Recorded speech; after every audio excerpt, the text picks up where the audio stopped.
Swadika, and very good evening and welcome to the special edition of Thai PBS World as we are covering the ongoing protests in Bangkok. I'm Nad Bunag. And I'm Tep Chaiyong. Good evening. A number of people are still rallying in front of a Bangkok prison on Ngam Vong Van Road. And the protesters have given the Prime Minister, General Prayut Chan-o-cha, until 10 p.m. tonight to resign. Otherwise, they will escalate the protest, but they are not very specific as what the next step will be. Yes.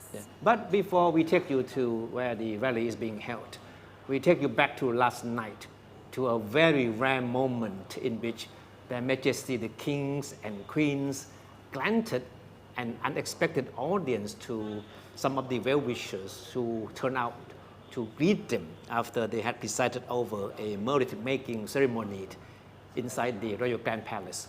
So when they came out, they were greeted by a huge crowd of people, chanting, "Long live the King and Queen." And at one point, they stopped at one of the well-wishers, and the Queen pat him on his shoulder and told the King that this is the same man who just a few days ago held up a portrait of late King Bhumibol in defiance of the protester demonstrating against the government in Thonburi area. And Their Majesties King Maha Vajiralongkorn and Queen Suthida actually talked to the well-wishers who actually turned out to greet Their Majesties at the Royal Grand Palace, where they had just presided over a merit-making ceremony for King Rama V on Friday night. And in an unprecedented gesture, Their Majesties stopped before a man, just like what Kuntepchai said just earlier, who made headlines a few days ago when he defiantly held up a portrait of the late King Bhumibol Adulyadej and the Queen Mother Sirikit in the middle of an anti-government protest. The king was heard personally praising Mr. Thitiwat Thanakarun for what he did amid a chant of "Long live Their Majesties" for the mostly yellow-clad crowd. He was there with his family, and he recalled this moment in a Facebook post that the Queen appeared to recognize him and turned to tell the king that he was the same man who defied the anti-government protesters outside Central Bin Klao shopping mall earlier this week. I grant you my support. The Queen was heard telling Thitiwat, "Thank you very much." His Majesty the King then was heard telling Thitiwat, "Very brave, so good, thank you." And the King then placed his right hand on the man's left shoulder as Thitiwat, in a voice choked with emotion, responded, "Long live the King. This is a very great honor for me." And Thitiwat recorded the moment with his smartphone and posted it on his Facebook page with the caption saying, "I am fainting. Their Majesties recognize me." The post quickly went viral and became the biggest talk of the town. He also posted a photo of the king placing his hand on his shoulder while speaking to him as the Queen looked on smiling. That is the photo that we're talking about right now. And Thitiwat also made a comment on his post saying that this is the best moment in my life. As Their Majesties moved away, the bespectacled Thitiwat was seen crying emotionally as he was consoled by members of the crowd. "Fight on, Your Majesties," the crowd kept chanting as the Queen was seen flashing a victory sign. Clips recorded by Thitiwat and others showing the close encounter with the king went viral on social media last night. There were also clips of the king's daughters, Her Royal Highness Princess Pacharakitiyapha and Her Royal Highness Princess Siriwanwari, sharing moments of warmth with the crowd as they accompanying Their Majesties. And the hashtags "We Love Thai Monarchy" and "Fight On Your Majesty" began trending on Twitter last night. The event took place as thousands of royalists rallied across the country to declare their support for the royal institution. The rallies were in response to the ongoing anti-government demonstrations, including the one at the Central Plaza Bin Klao Mall, where Thitiwat showed up early this week. Thitiwat held up a portrait of the late King Bhumibol Adulyadej and of the Queen Mother Sirikit and addressed the protesters. Thitiwat explained that he wanted to show solidarity with other loyalists all over the country. His action on that day received wide publicity both in the mainstream and social media.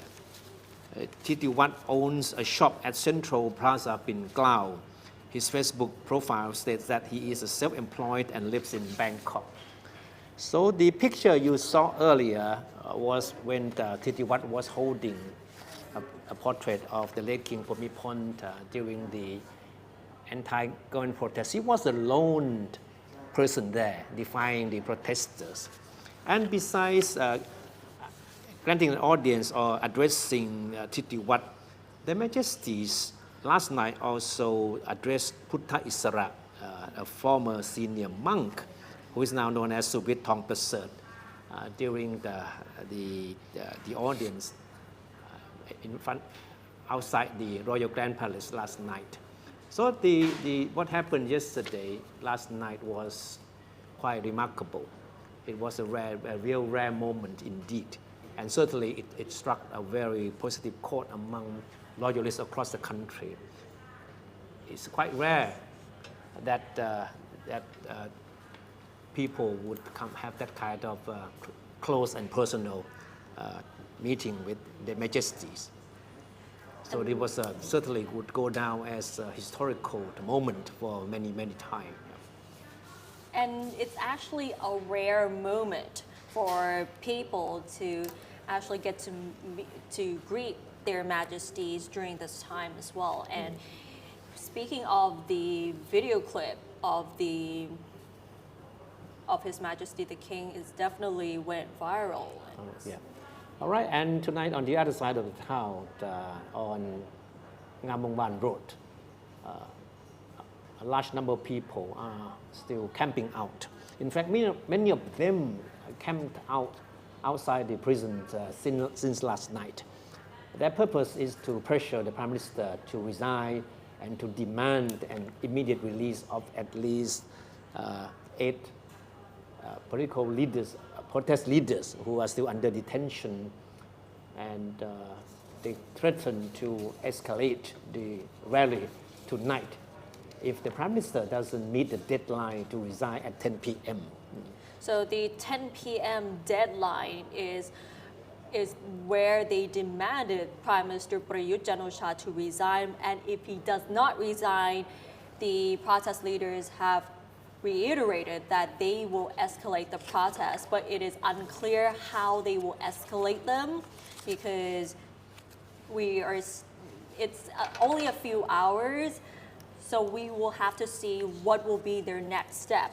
Yeah. We will recap the key demands from the protesters. The 3 key demands is for the Prime Minister Prayut Chan-o-cha to resign, to redraft the constitution, and the reform of the monarchy. Additional demands that we've been hearing is the unconditional release of detained protesters, as well as ending harassment against the people and to drop all charges against the protesters as well.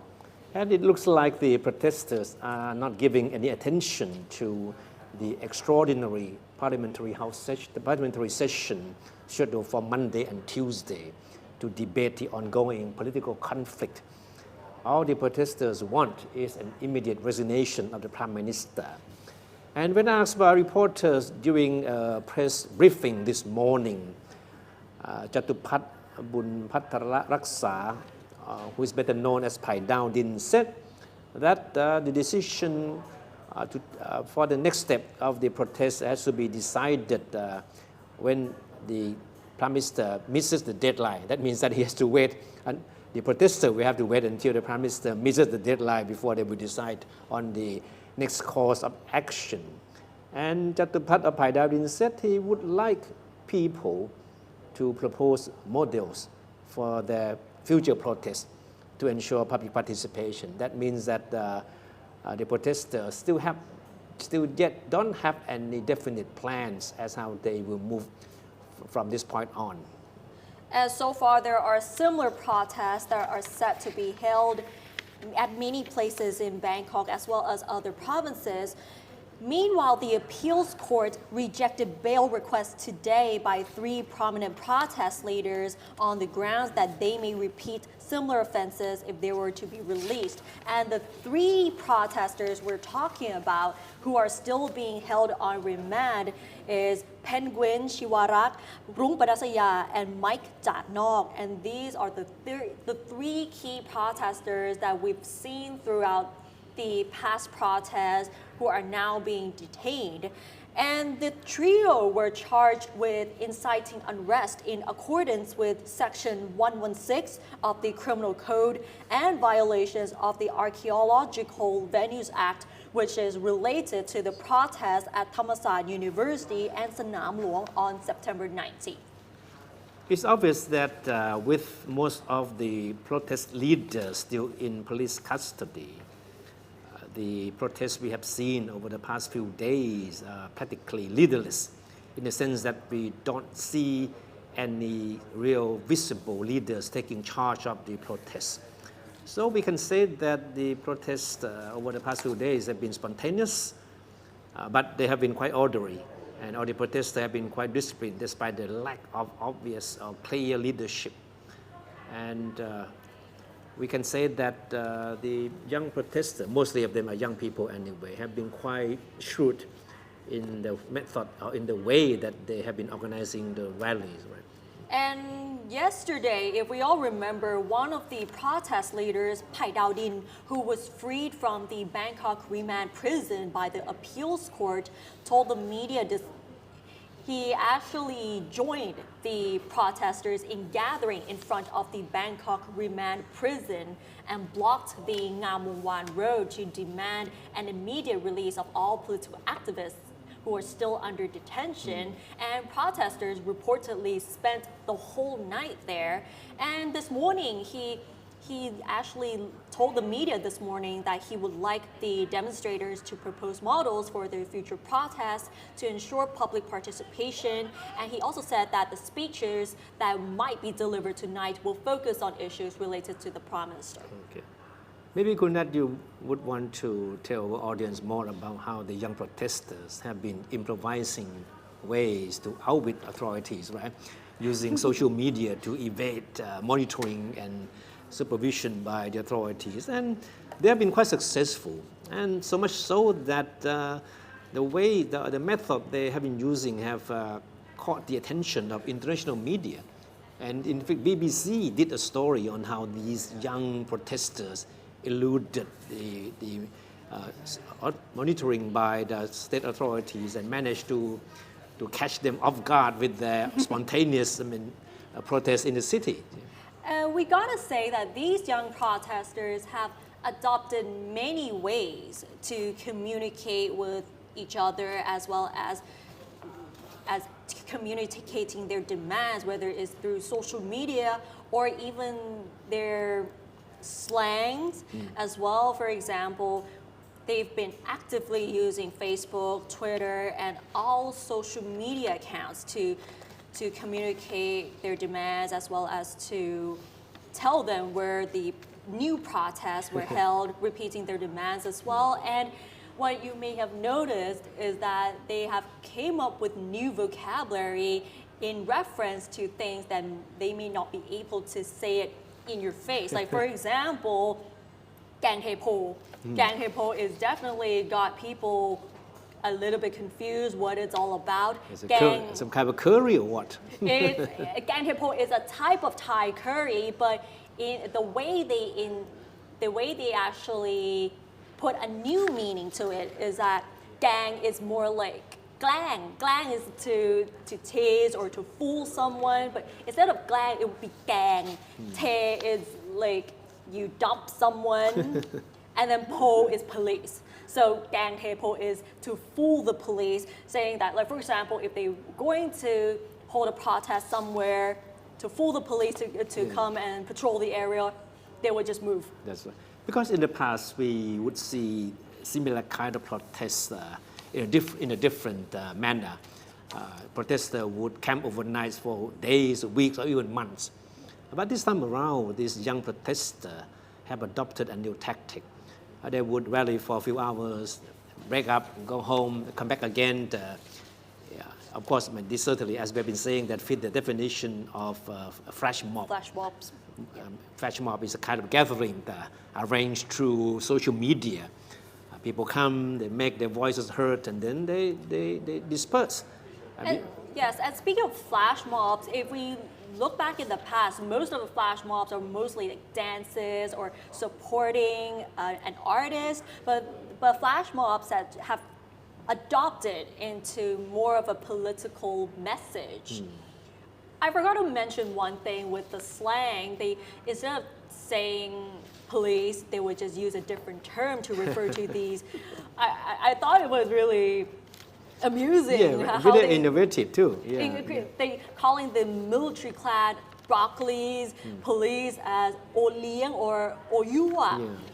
And we have this article on our website. You can check them out. And if we remember last week where the water cannons sprayed blue dye, and if anyone has been sprayed with blue dye, they will call them Smurfs.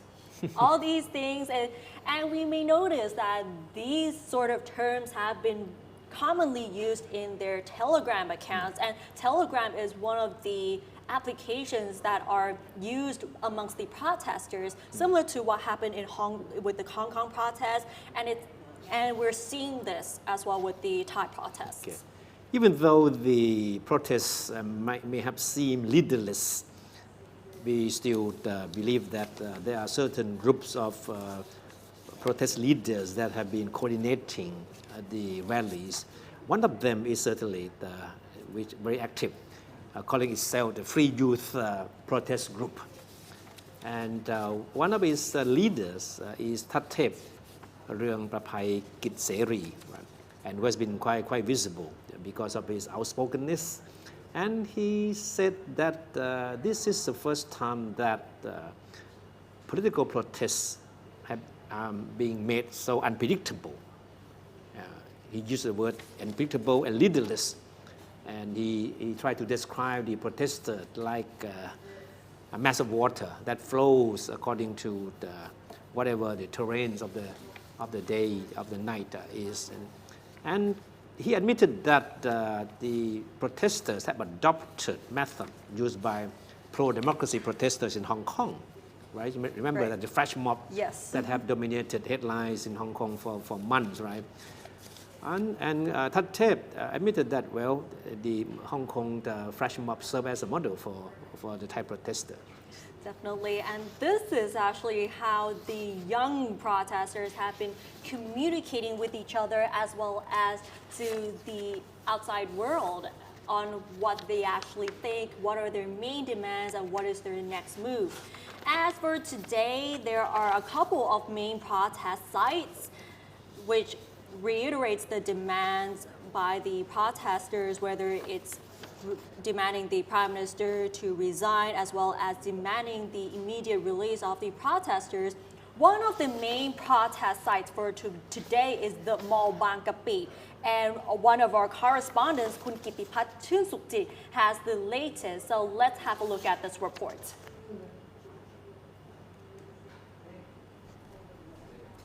As we know that in this period, we are developing some technical problem. Okay, we are ready. we know that in this period of time, there are a lot of pro-democracy protests happened all around Thailand, not just in Bangkok, but all around the country.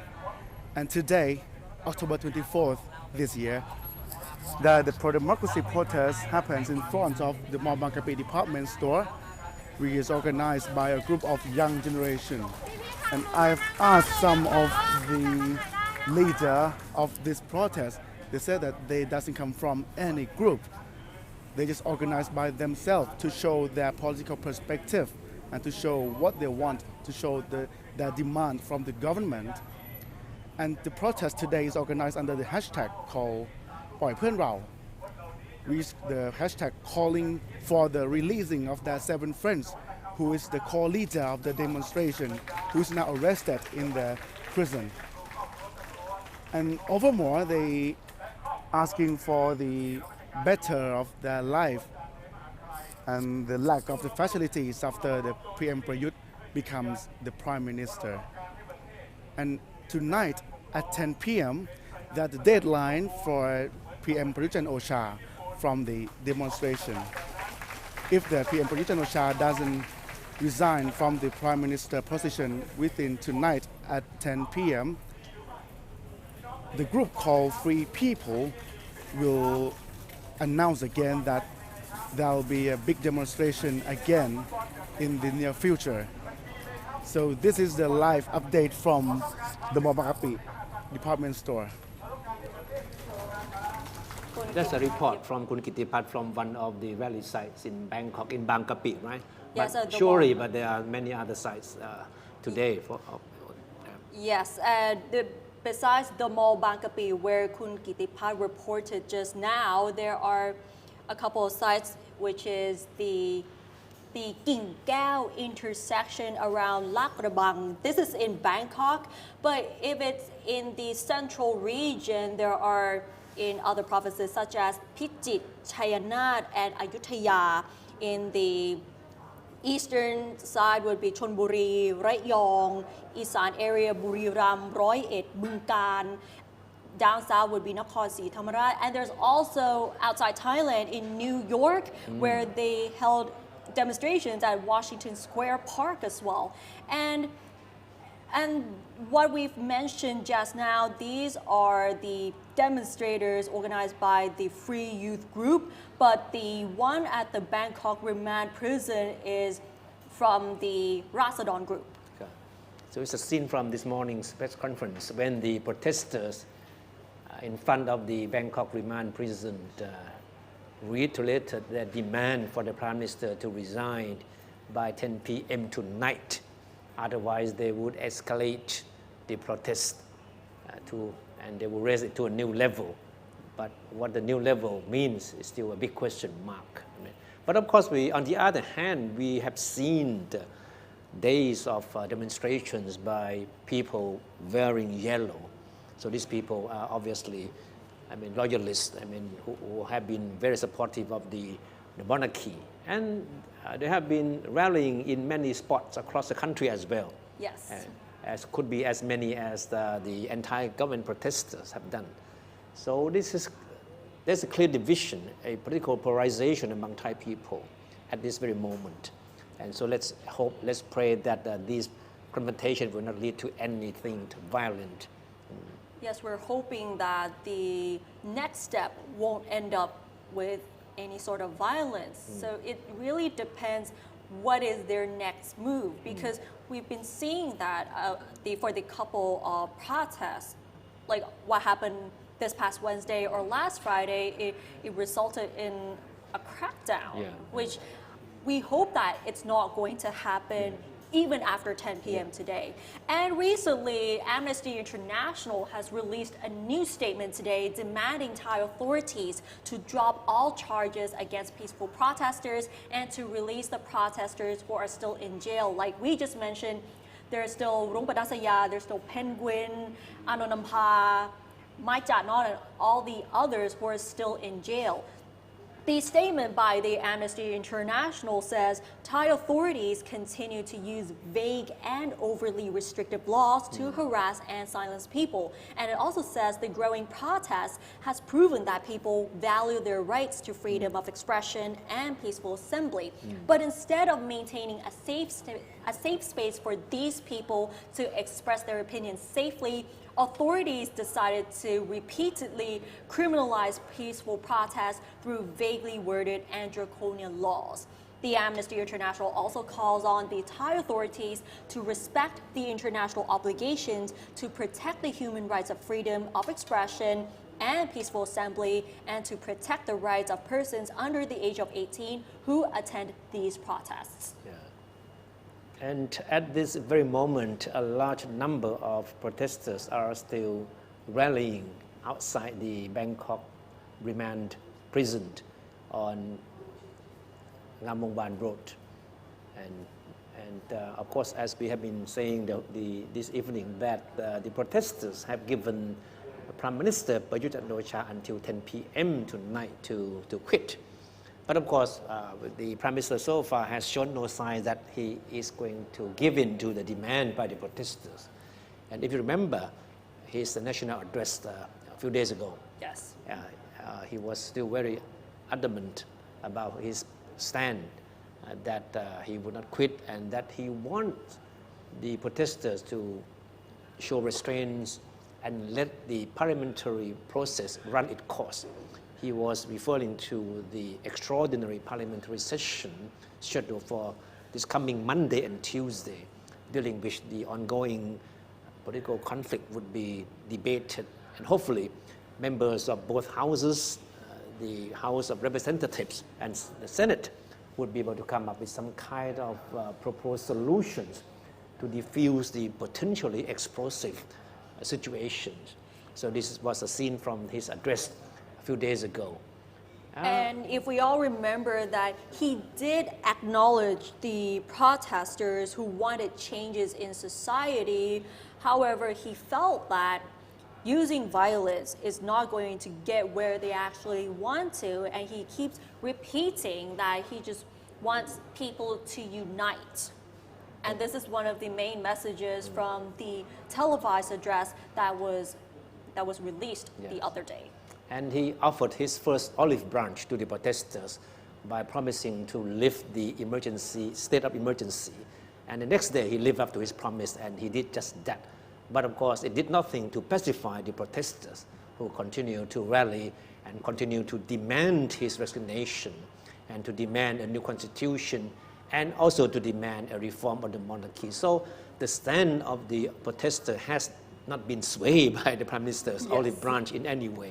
Because the lifting of the severe state of emergency is actually only one of the demands. It's not all of the demands yet. So that was probably why the protesters are still coming out. And the main demand here is for the Prime Minister to resign. And if we can give you a backstory to what happened with the state of emergency, it actually rooted from the protesters surrounding the government house first, and then later on the government decided to declare the severe state of emergency around 4 a.m. on October 15th, which bans the gatherings of 5 people or more in Bangkok, as well as the publication of news or online messages that could create fear or affect the national security. And although it has been lifted the other day, which was around October 22nd, but many of the protest leaders are still in jail. All right, so we don't know yet what will transpire in the 2 days of House debate on the current political situation. But even among the opposition parties themselves, there seems to be some disagreement as to what they could expect from the debate. At least one major political parties, having second thought about whether or not it should attend the debate at all, out of fear that it would end up whitewashing what they see as the crime committed by the government. Right. Because as we all know, the opposition parties, especially the Pheu Thai party, the leading opposition party, has been calling on the Prime Minister to resign and has been openly supportive of the ongoing protests. Along with the Gao Klai party, the reincarnation of the Future Forward party. So the stand of the opposition parties is clear and cannot be any clearer. And there's still a big question mark as to what else they could demand from the Prime Minister in the 2 days of debate. So there is an interesting article here, and I guess this is something that people wonder. So what if General Prayut Chan-o-cha steps down and succumb to the pressure of the protesters? It's a long shot. Definitely a very, very long shot. There are many questions coming up, whether it's who is going to succeed General Prayut Chan-o-cha, and if we all remember, General Prayut Chan-o-cha was appointed as Prime Minister after the coup d'etat back in 2014. And what will happen if General Prayut decides to sacrifice himself to end the escalating conflict? Or what if he is forced to quit if his coalition partners, whether it's the Democrats, Phum Chai Thai, and the others, withdraw support? And these are the questions that people have been wondering. What will happen if Prayut really decides to step down? If he does so, if he does step down, which many people believe that he won't, at least not in the near future, everything that will be conducted from that point on will have to be based on the constitution, because we don't think that there will be a new constitution in the near future anyway. So that means that in that scenario, we have to look at the candidates from both the government and opposition blocs. And in the opposition side, there are three possible candidates from the biggest opposition party, เพื่อไทย which might be คุณหญิงสุดารัตน์ เกยุราพันธ์ ชัชชาติ สิทธิพันธ์ and ชัยเกษม นิธิสิริ which are the three possible candidates that might succeed from General Prayut Chan-o-cha. The other two candidates from, I'm not sure which party this is, สมพงษ์ อมรวิวัฒน์ and ชัยเกษม นิธิสิริ Chai Kasem Niti Siri is, of course, of all the three candidates of the Thai party, is the most outstanding, and the party leader, Sompong Amamiwat, has hinted that Chai Kasem would get the nod from the party, not the nod from the party. So we are talking basically what the constitution stipulates, because all the parties, or the major parties anyway, have their own list of candidates as prime minister. And could not just mention the three candidates of the Pheu Thai, and then another party, Kao Klai, the reincarnation of the now defunct Future Forward Party, has no obvious candidate because Thanathorn Jingdongrungkit, its former leader, is now being banned from politics for years, so he's not in a position to vie for that the premiership, even though his name was there at the beginning. And then on the government side, we have Phum Chai Thai Party leader, Kun Anuthin Chanvirakul, who is now Public Health Minister, and certainly, if in the case that General Prayut resigns, then the Phum Chai Thai Party leader Anuthin certainly would stand out as most possible successor to the current Prime Minister.